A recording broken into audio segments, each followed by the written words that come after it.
Hi, ABA community, and welcome to another episode of the Radical BCBA. I met this BCBA baddie on TikTok who introduced me to her twin flame, and I am excited to have them here. They have so much to bring to the community, and I'm happy to introduce them. My name is Veronica Campos. I am a board certified behavior analyst. I've been in the field of ABA for a little short of 10 years. I love it. I'm passionate about it. It feels like a calling to me. I'm constantly on the hunt to find like new ways to improve myself and learn and advocate for this community. And that's kind of how I found Alberto. He is an amazing person, CEU baby daddy, if you will. Yeah, let's turn this to him. Hi. Thank you for the lovely introduction, Vero. My name is Alberto Carlos Maldonado. I am a BCBA as well, and I have been practicing for over 10 years. I am older than Miss young, beautiful Veronica over here. I know you can't see your beautiful face, but it is shining and gleaming always. And I love, love, love our field. Honestly, it's one of those things, and that's something that Veronica and I have talked about a billion times, that when we got into the field of ABA, it just felt right. It feels fulfilling. It's one of those jobs that as an RBT, when I would be driving home, it was a hard day. I got hit, tons of tantrums, tons of bites, tons of scratches, but I always felt fulfilled. I always felt like I was making an impact. I was doing some good work, and I've been blessed, obviously not only to meet Veronica and start this partnership today, like starting now in my present life, but I started as an RBT. I've been in this field for a long time, grew into that mid-tier supervisor, did the BCBA work, got into even OBM type stuff with training and restaurants and all this crazy stuff. And then the world has now brought me back into clinical work because that's what I really love. And I love impacting families. And here we are. Oh my goodness. I have like so much to compare and share with everything I just heard. So same. I don't think I found my passion, like who I truly was, until I became a BCBA, because, I practiced OT for 6 years prior. I did a lot of direct, and I'm just kind of like, I belong here. Like the science is dope, huh? You look into it, you're like, like beautiful. One I wanted to share is 10 years. I met other BCBAs with that much experience, but like not in a weird or mean way, but no one as, I guess, up to date with ABA. Do you know what I mean? Like I know you're a whole different, you're like ABA back then. I'm gonna be honest. And then there's a lot of new BCBAs now. And I'm kind of like, I have not met someone that many years in with still very up to date with a lot of these things. I appreciate you saying that, honestly, because the field has changed a lot, like so much. I can't tell you how many times, and I've talked with Veronica about this, like I was an RBT doing some shit that I was like, why are we doing this? Like, are we torturing this kid low key? Like, this feels very punishing. You know what I'm saying?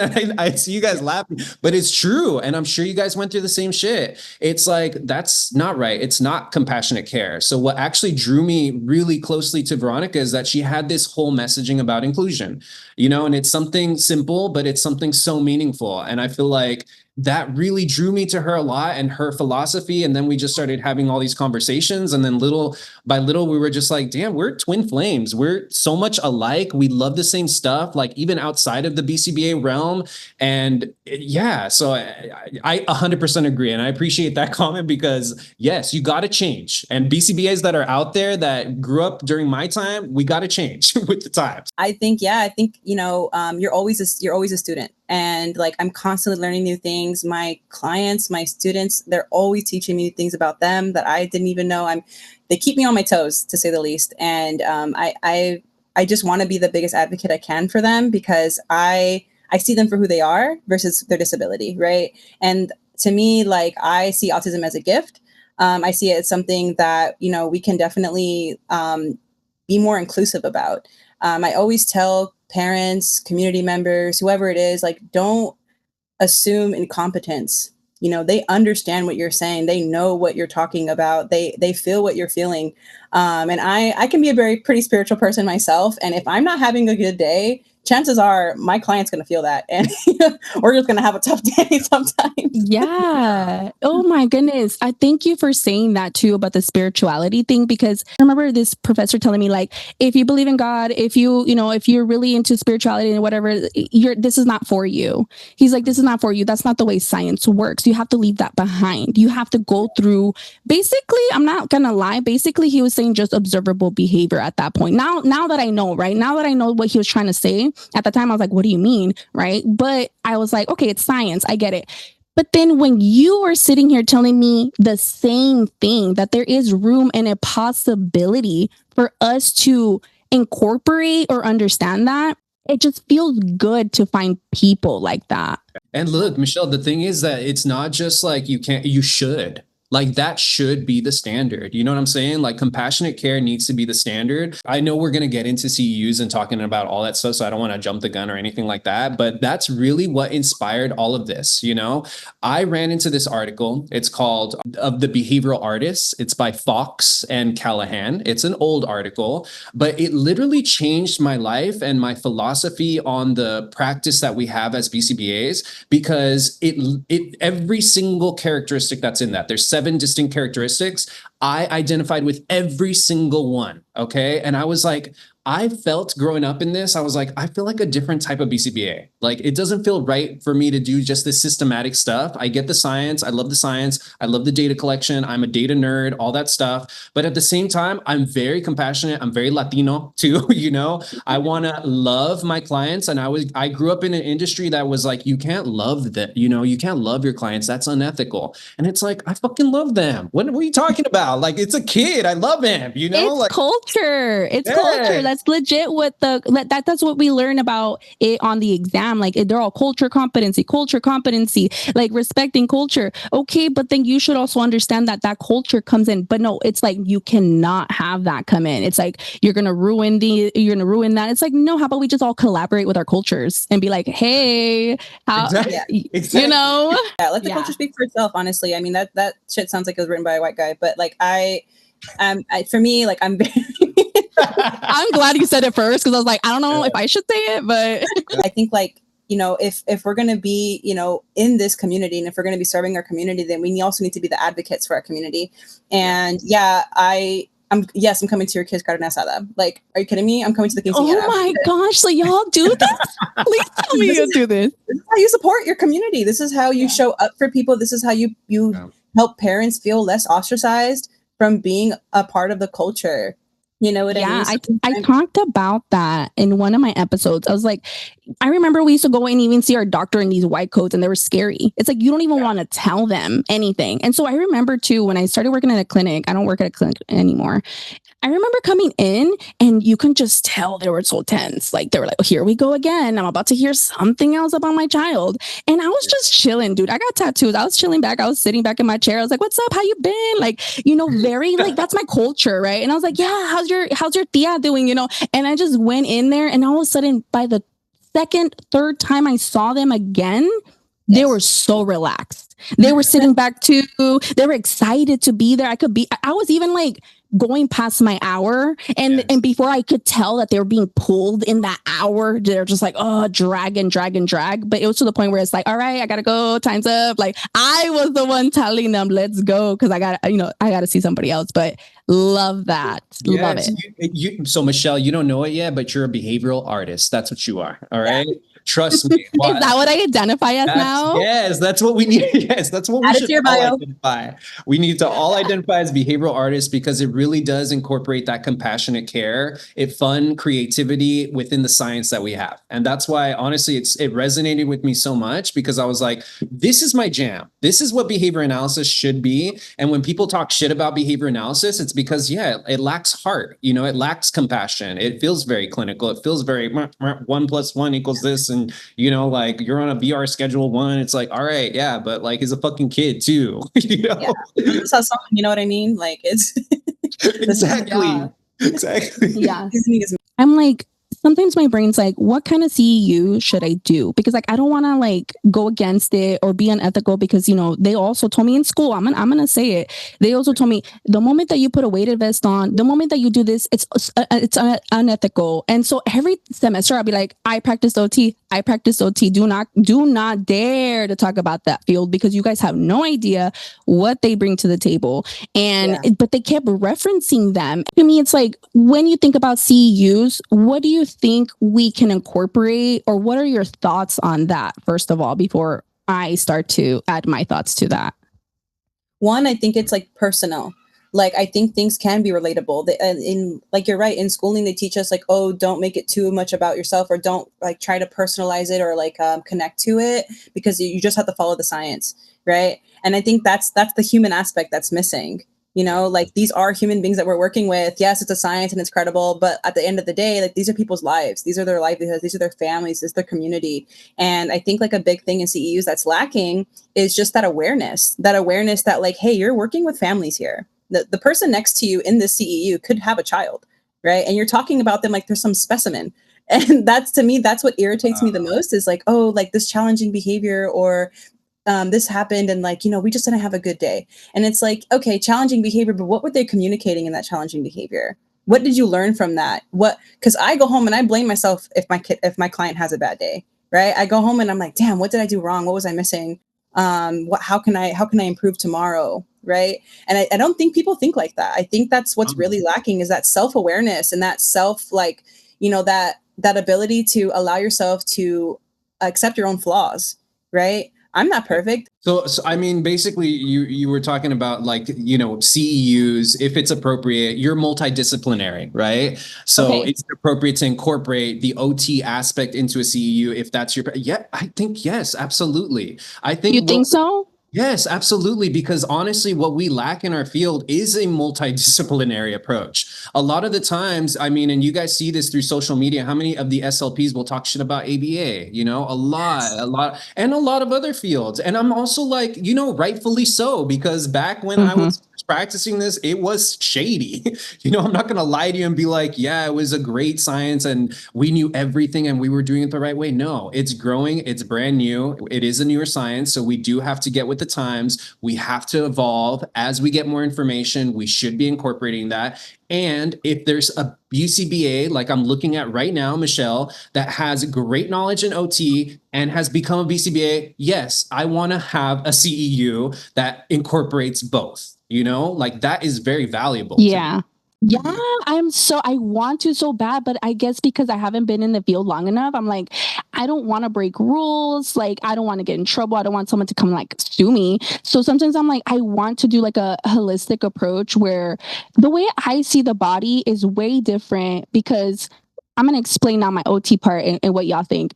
The way I see it is, I think we need to do a lot of research on respondent conditioning, because I don't think people realize how a lot of these situations we are pairing with reflexes. And it's like, okay, he's eloping when I presented the homework. Why is his body thinking this is alarming? Why is his body thinking this is danger? That's the way I think. Your heart is racing. You are like, what is this? Oh my gosh, I don't feel in control. And then we're over here identifying as eloping, escaping. But there's more to that. Why? What happened in his history that his body is reacting the way he is? These are all reflexes. I'm so in tune with respondent conditioning. I know we're very focused on operant conditioning. I do tutor, so I am on the task list consistently. So I think learning about respondent conditioning the way I have opened this up for me. And I'm like, there's more to the story. There's more to that. Something was paired that shouldn't have been paired and is reacting the way it's reacting. We're not needing to survive right now. It's just homework, right? Or it's just shoe tying. It's just a bathroom. And all of a sudden you're just like fight or flight, right? So that's where I'm like, where can I put these things that I've learned in OT? Because I do a lot of reflex integration in OT. Oh man, the reflex integration, y'all, if y'all want to learn about it, it's beautiful. Like, it's so cool. Like, once I learned that, it's like a basic foundation, to be honest with y'all. So yeah, I mean, what do you think? Like, I don't know how y'all feel about responding conditioning, or if you ever really thought about that at the BCBA. I actually 100% agree with what you're saying, because I see it all the time. You know, you see like a kid that's eloping in an aversive situation. We're viewing it, and especially from a caregiver view, it's a challenging behavior, right? Why are they running away from this, right? I'm just presenting them with homework. I'm just presenting them with this. But yeah, there is a natural innate response, right? That your body is that flight response at a very basic level, right? They're flighting from this, and why, right? So I always tell, you know, my RBTs and staff that I'm working with too, it's like, again, it comes back to the compassion. Understand that this is a scary situation for him for whatever reason. I may not be able to relate with it. It was just a piece of homework, but for him, it's very aversive. So respect that. And then also, right, we're just going to build the skill of requesting that done with this, and in the easiest way possible, right? I've really expanded even myself to be like, you know, communication is not just with words, and it's not just in the way that we want it to be, 3+ words in a sentence, all this bullshit that we're trained as BCBAs a lot of the times. It's like, no, if he's pushing away the materials, that's communication. If he flips you off and calls you out, beep, like, that's communication. Like, accept that he doesn't like that, and, you know, then shape. Like, how about we use a shaping technique instead, right? Instead of going through this fucking hour-long tantrum of this whole situation to get him to say break, how about we focus on shaping when it's a calm situation, and then we're going to build the skill that way, right? So I've really changed my tune as well with a lot of this stuff, and I think it comes down to those operant, like you're saying, those just innate instincts that we have of a kid running away from something. We got to just take a deeper dive into why. I definitely want to learn about reflex integration. I just wrote it down because I'm gonna obsess over it for the next week. I promise. Thank you for introducing this to me. You're opening my eyes into something that I think about a lot, but didn't realize that there was a term for it.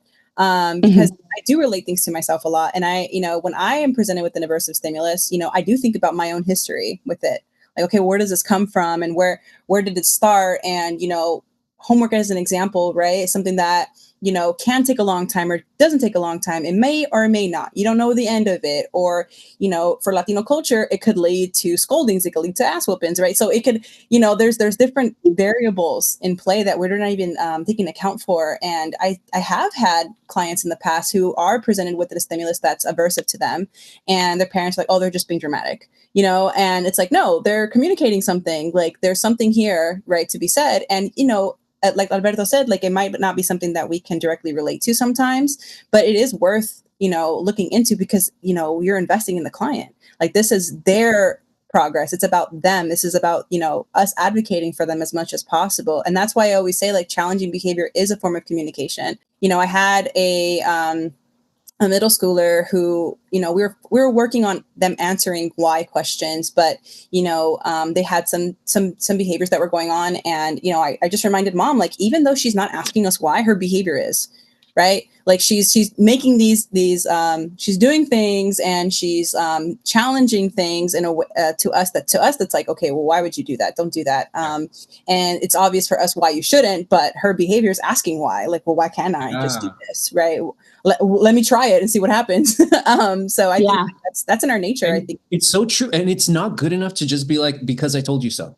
You know what I mean? Like, and the assumption of like that there's lack of comprehension or anything like that. Like, I think it's BS. Like, no, explain yourself, even in simple terms, why you're doing this. Like, the other day I came into session, and we're doing dressing routines, a lot of adaptive skills. I've really been like heavy on the adaptive skills, because I'm like, I don't know what's going on in the world. I need my kids at a minimum to be able to survive this crazy world and dress themselves, wash their hands, like, do all this shit, like, so I've been really like focusing on a lot of that stuff. And I came into session, and we're doing the dressing routine, and it's always been aversive somewhat to my little kiddo, and is the sweetest, cutest little kid. And usually he doesn't have a ton of challenging behaviors or anything like that. And so he really didn't want to change. And, it's the thick of summer. I was like, okay, it's the thick of summer. We're having him change back into the same clothes. Okay. It doesn't make sense, right? Like who changes into the same clothes? I wouldn't do that. Exactly. I wouldn't do that. No. Exactly. Right. So I stopped the RBT and I was just like, hey, I want you to have something in the forefront of your mind all the time, which is it functional? Is this meaningful to this kid, right? He's getting home from school, right? It's hot as fuck right now. Okay. We only got this little AC in this little apartment. Okay. He's warm. He's not going to change from school clothes back into his school clothes. That just doesn't make sense, right? And then I pulled out loungewear. Okay. I was like, but maybe he could change into something comfy, like a little PJ shirt, some basketball shorts, right? Something comfy. I swear to you, that's what he needed. He immediately started changing. And then I was like, and then on top of that, you're not going to put on his socks right now or his shoes. And I know that's part of the task analysis and we got to do it, right? But I'm going to have you hold off until he goes outside when he wants to play with the water. Then it makes sense. MO. Yes, exactly. If there's no motivation to do it, then it's like, why is he doing this? So it's like taking the time and really putting at the forefront, is this functional? Am I teaching this a skill that is actually meaningful to this kid? And if it's not, then why the fuck are we teaching it? What are we doing? Yeah. And for that, as someone who hates pants, yeah, I'm advocating for that. Yeah. I have to get into my comfy clothes when I get home. It's a huge t-shirt and some shorts and no socks, no shoes, because I like my feet to be cold. And I'm like those toes out. I know you. Let them out. I gotta see them later. Okay, I'm not comparing mine though. I haven't done them. You know what? I agree. I think when, what I love to do though with caregivers, I like to put those perspectives within themselves. I'm like, and great example about like, I love to be comfy as soon as I get home. And so sometimes I ask about their routines and I really get to know them. So then I not use it against them, but then I'm like, oh, when you come home and you put your little comfy slippers on and you put your coffee on, like, isn't that something that helps you, calm down, come down from your long day that you had? And when they see that, I'm like, they were in school all day, they're following instructions all day, they have to keep up with the environment. It's loud. It's everything you can think of. When they're home, why not learn to accommodate their environment when every other environment's not accommodated to? 100%. Ugh, you're speaking to my soul. I mean, yes, absolutely. Yes.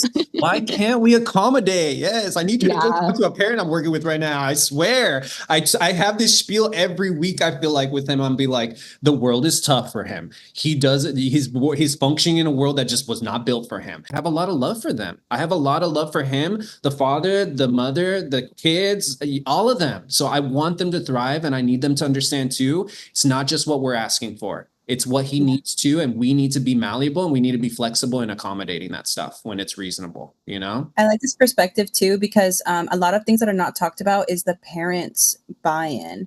And you always have to fight for that buy-in, I feel like, as a BCBA, because I always get that comment like, oh, they're so good with you. When you're here, they don't do that. And I'm like, well, that's why I'm here then, because it needs to be more of you then, because I've recently been going over like CEUs about parent training and just kind of like maybe trying to make my own about parent trainings and things of that nature, because I think like parents need to be as invested. This, like, instead of calling it ABA therapy, we should just be calling it ABA family therapy at this point, because we define client as, the parents as well, right? When I call those insurance with reauthorizations, they're asking me how proficient are the parents, and that's something not a lot of BCBAs know. Not a lot of BCBAs are calling the insurance directly and getting reauthorizations, right? They're not really in touch with that. That's a whole corporation issue that I have a whole beef with, but they keep us at a certain level for a reason, right? Like, happy cow, right?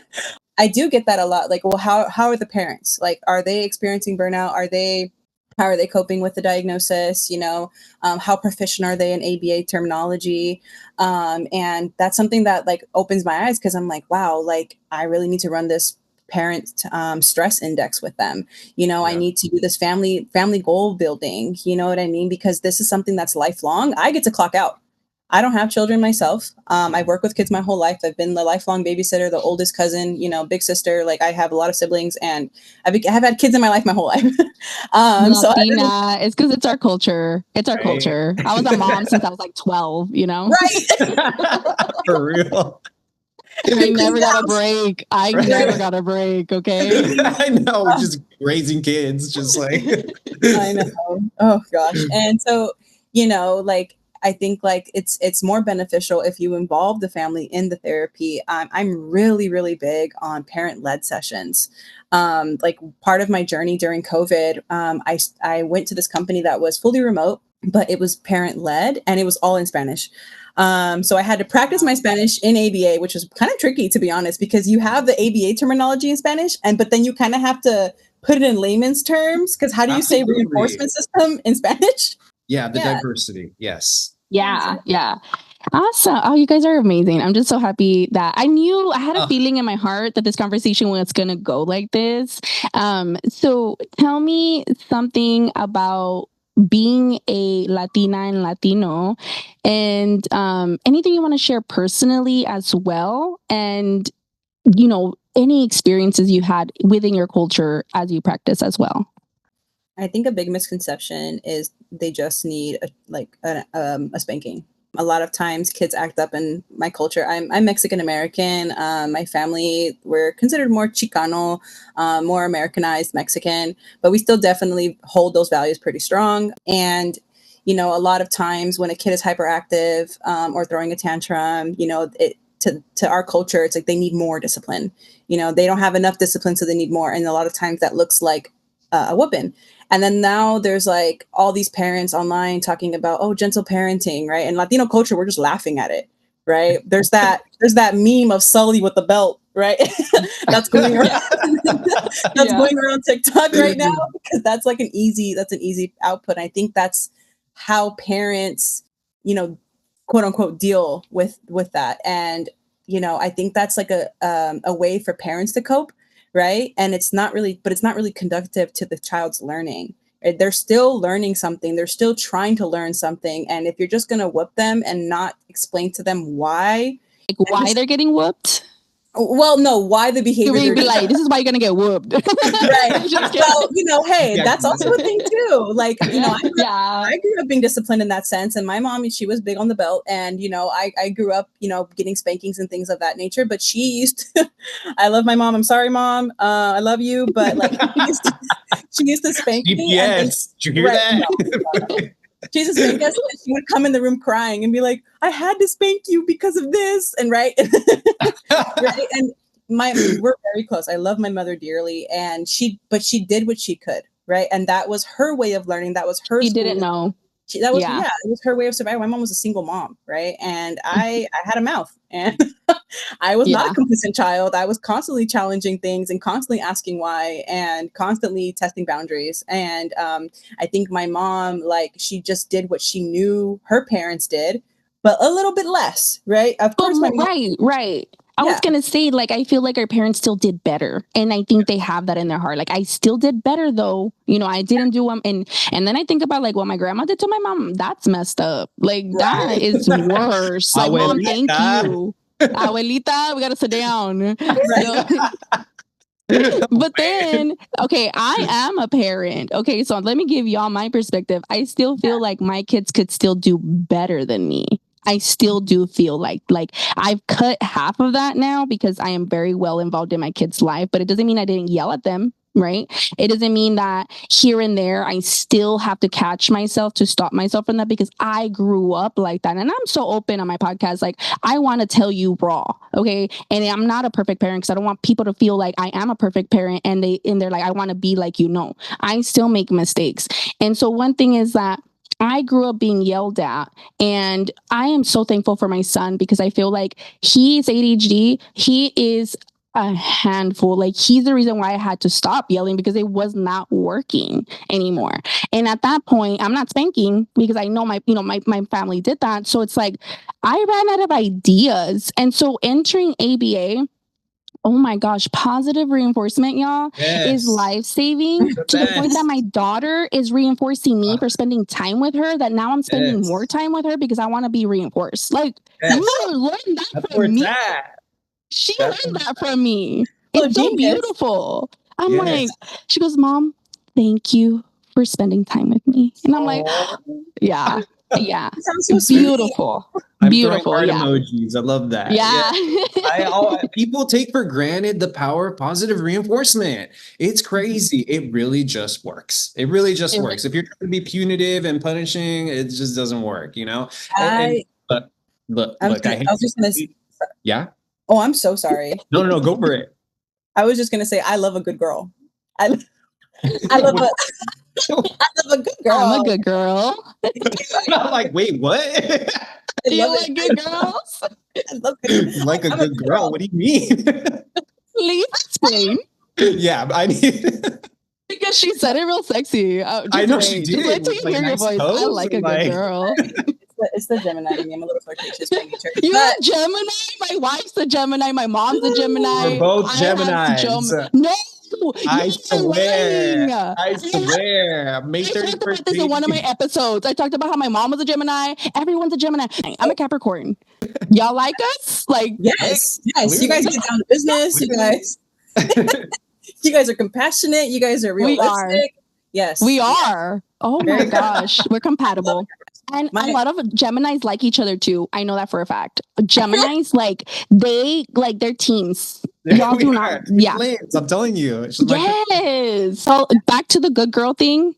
Yeah. Yes. What do you explain? I need an explanation. So I just like to praise. Like I was explaining to my fiance, like you always hear me talking about my next move, and I'm a visionary. I'm passionate about what I do, but like I do it because it's natural to me, right?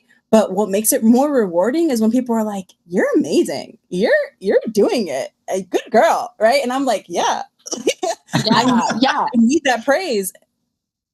I love that you say that, because I was just talking about how I started to reinforce my wife, and her reinforced. I never realized that actually wins everything. Yes. Have you tried it on your fiance yet? I do. Okay. Give me an example. Oh gosh. How do I not expose him? Oh, okay. So like he'll do the yard, right? And so whenever he does a task around the house that I don't have to ask him to do, I give him tons and tons of praise for it. Even if it's minuscule, right? I'd be like, "Oh my, you washed the dishes today? You're a fucking king. Look at you." You know, like, wow, you did the yard? That's hot. You know, like, little things like that. Like, I love a sexy gardener, and I'll flirt with him a little more, but I could see him blushing. My fiance is a Libra, very sweet by nature, kind of quiet and reserved, but like he also loves like being praised or being told that he's doing the right thing. He's a nurse, he's an RN, and I remember one day he got praised by one of the doctors at work because he actually found something with a patient that everyone else missed, but it also it saved his life, right? Oh, shoot. So he got really great recognition for it, and he comes from a background where they're not as supportive of what he does. They're kind of they're kind of like, oh, well, everyone does that kind of mentality. And, but like, no, like with me, I praise him for everything. Like I wanted to make sure that he felt supported, he felt loved. And like, so I will, like when he got into nursing school, I had a little studio apartment. I decorated my whole studio with balloons and a little cake and wine. And I'm like, you did it. Like you made it to nursing school. That's hard. The NCLEX is fucking hard. You're smart. He's extremely capable. My boyfriend also has fiance also has ADHD. And so like I think like it's easy for him to get distracted or hyper focused on certain things too sometimes. And so like when he really buckled down, I've never met anyone, and this is gonna probably sound bad because I have a master's degree, I've never read a textbook from start to finish. Sorry. Same. All his nursing books he's read from start to finish, and I'm like, wow, who does that? You're amazing. Y'all didn't read Cooper from beginning to end? No. You mean my decoration? Oh my gosh, my decoration. I just keep it to reference. This is a reference. I wanted to ask about this because you know how they always say like it has to do with reinforcement. So you know how they always say like, okay, we're gonna reinforce them, but then like we have to put them on a schedule and then eventually like wean them out of that. And then sometimes I wonder like, well, like can we just live life with reinforcement? Because I feel like I still like reinforcement, not for everything, right? I'm not gonna make my coffee and I want to be reinforced for that, but I still want it, right, in a variable schedule. But I don't think we should ever really wean them off. Like, wouldn't we just be successful even learning how to reinforce ourselves and say, I'm proud of myself, I'm happy, like I did it, I'm successful, like even teaching that type of reinforcement? Yeah, that's a great point, because it's like a lot of the times we get really technical, right? With the VR schedules, VI schedules, and we reinforce on this. Then we move to like a token economy. Okay, we're expanding that. But I think sometimes we just don't take the moment to teach our team conceptually what we're doing. Conceptually, and it's simple. Conceptually, what we're doing here is that we want them to meet reinforcement in their natural environment, right? In whatever way that looks like. So mom, right, may come home and be like, hey, you did such a great job. Give them a hug and kiss. Maybe that's reinforcing for them, right? And that's what it turns into. But I agree with you. We should never wean off just reinforcement. Everybody needs that to drive behavior, you know? You may start with very heavy reinforcement, depending on the skill, right? You're trying to build a skill up. Start with very, very continuous reinforcement, right? And then get into something that is they'll meet naturally in their environment that will support that skill. Yeah, it's kind of like running a business. I'm constantly working on new things, new ideas, and you know the schedule of reinforcement is very thin. So like sometimes I have like the security to have that like the paycheck, right? That's one thing that I find reinforcing, right? And then another thing is like this podcast, right? It took me so long to like you know really believe in myself and just push myself to keep posting on TikTok, keep like posting this idea that I have, keep like posting even if the days I didn't want to or think I didn't need to, and eventually like I found this, right? And so like I think it depends on like the skill you're trying to learn. Like if you are learning something that is a big task or a big skill, break it down, right? And then have a reinforcement set at the end.